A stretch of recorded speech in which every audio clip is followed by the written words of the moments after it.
evening. And it's the big one, isn't it? It's been a massive day today because the fascist Nazi bigots who took the government to court for cancelling elections for millions of people back home in Blighty, including you perhaps, well, they've won in their bid to have democratic elections.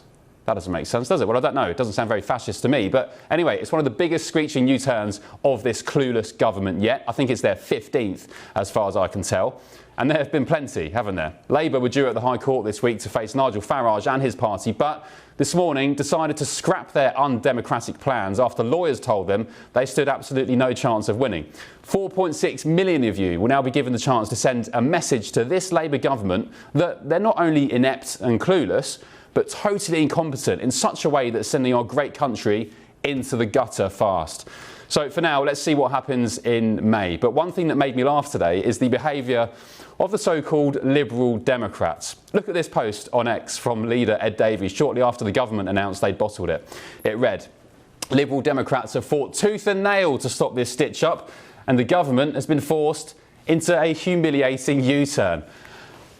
Tooth and nail. Look, I don't know what Ed has been smoking, but maybe it's the same kind of stuff Zach Polanski and the Greens want to legalise back in Britain. But in what universe did the Lib Dems fight tooth and nail to hold this dangerous government to account? By shouting about elections on social media and pointing fingers in Parliament? Because nobody with a brain will give credit to the Lib Dems for that and for Labour U-turning on the local elections. In fact, it's widely being reported and accepted that government lawyers folded under direct pressure because they knew they'd lose the legal argument against reform lawyers. That's why they're now even paying Reform UK's costs in court. Here's the letter from the government this morning. Take a look if you're watching on telly. Do you see the word Liberal Democrat anywhere on that letter? I don't. In fact, the truth is the Lib Dems even run one of the councils that are cancelling these very elections up in Cheltenham. Poor people of Cheltenham, eh? Great racing, but naff council. Davey and his party are more known for pulling inane stunts like this than his work for either being a Liberal or a Democrat. Paddleboarding, dancing, going down water slides. In fact, their juvenile behaviour matches their rhetoric too, because this is what Davey told GB News last year. Liberal Democrats share no values at all with Nigel Farage and Reform. Yeah, we know you share no values. You are neither, as I said, a Liberal in the classic sense, nor are you a Democrat. You accuse Reform UK of being a fascist party, yet it was Reform who stumped up the huge wad of cash to force Labour into this move to hold elections. And what did you do, Liberal Democrats, Ed Davey? You did nothing.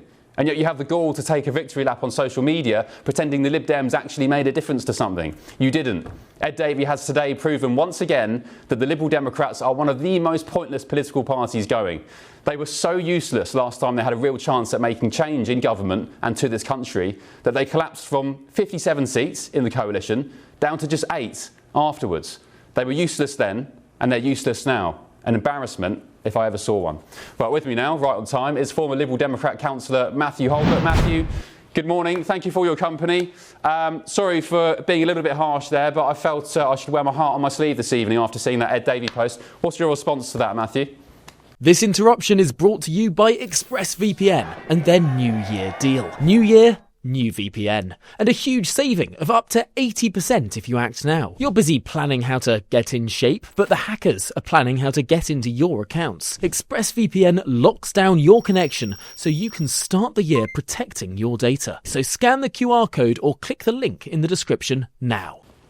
Well, I mean, my response, Ben, is, tell us what you really think. I just don't think you went quite far enough there. Look, I mean, let me say to you, you clearly don't like us, but we've got 72 MPs, we've got thousands of councillors, we run 70 plus councils in charge of billions of pounds of public money, and our councillors, when we run a council, get re-elected. And you know why we get re-elected? Because we run those councils competently. That's why we get re-elected. OK, what was Ed Davey doing today, taking victory laps, saying that Liberal Democrats, the party, forced the government into a U-turn? Well, I think we added to the pressure along with lots of others. And, Reform played their part. What did you do, Matthew? That. Tell the nation what you did. We spoke up loud and clear on channels like your wonderful own, Ben, about why these elections should not be delayed, because democracy delayed is, of course, democracy denied, and that's why these elections should take place. And yeah, you referenced the one Lib Dem council that wanted the elections delayed, but actually most of the councils that wanted the elections delayed were Labour councils and Tory councils. And you know why? Because they're scared of the Lib Dems and others taking their seats. That's why. Well, how many councils, reform councils, wanted the elections cancelled? Feel free to tell me. Well, you must know the answer. It's zero, isn't it? So even just one council, Matthew, makes the Liberal Democrats neither Liberal nor Democrats. It was Reform UK who had the balls and the money to stump up their own gamble at the High Court, paying lawyers very hefty sums indeed to hold this government to account. The very party, by the way, that your leaders, maybe not you personally, but your leaders and many people associated with your party call far right or fascist. What kind of fascist party would stump up hundreds of thousands of pounds, potentially millions of pounds, to force the government to have elections? Do you condemn that kind of language towards reform? Well, I wouldn't use that language, but what I would say is that my party leader, in the clip that I'm very pleased you played out, saying that we have nothing in common with reform, is quite right. Although actually we do have one thing in common with them, because their official policy, you're neither Liberal nor Democrats, as I keep saying. Their official policy is still actually, I believe, that they agree with proportional representation. Oh, unless they've shelved that, now they've suddenly gone up in the polls. Maybe they have no values at all, Reform UK. OK, Matthew, thank you for tuning in this morning. I appreciate your company. I mean that. I genuinely mean it, because it's good to... I'd rather sit on this show for 2 hours straight talking, debating people I don't agree with, rather than sitting in an echo chamber nodding my head. So thank you for joining us tonight, Matthew Hbert, former Lib Dem councillor. Right, with me now is political advisor and author Stuart Thompson.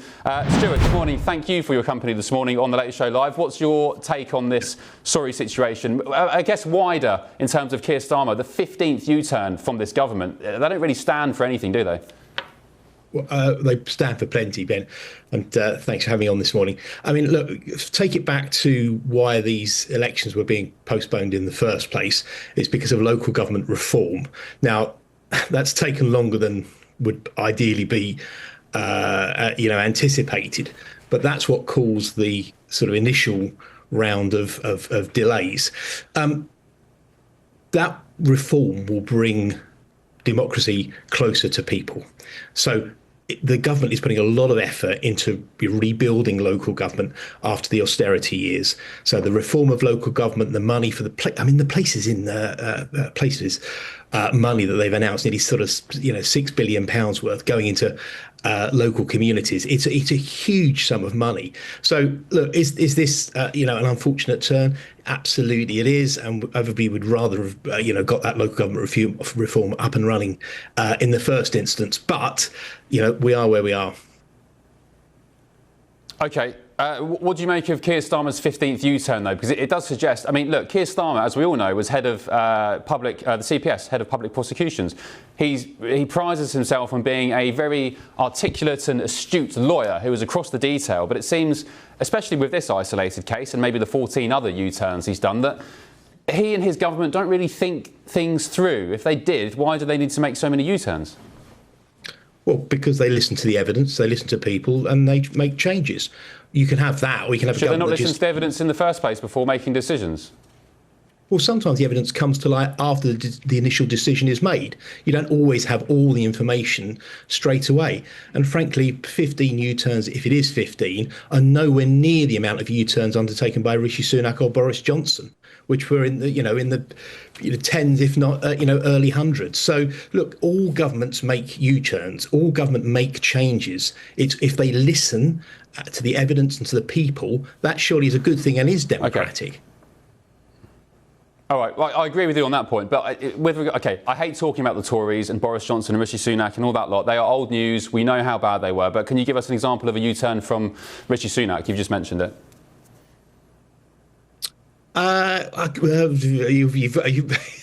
You've certainly, at this time in the morning, Ben, you've certainly caught me off guard there.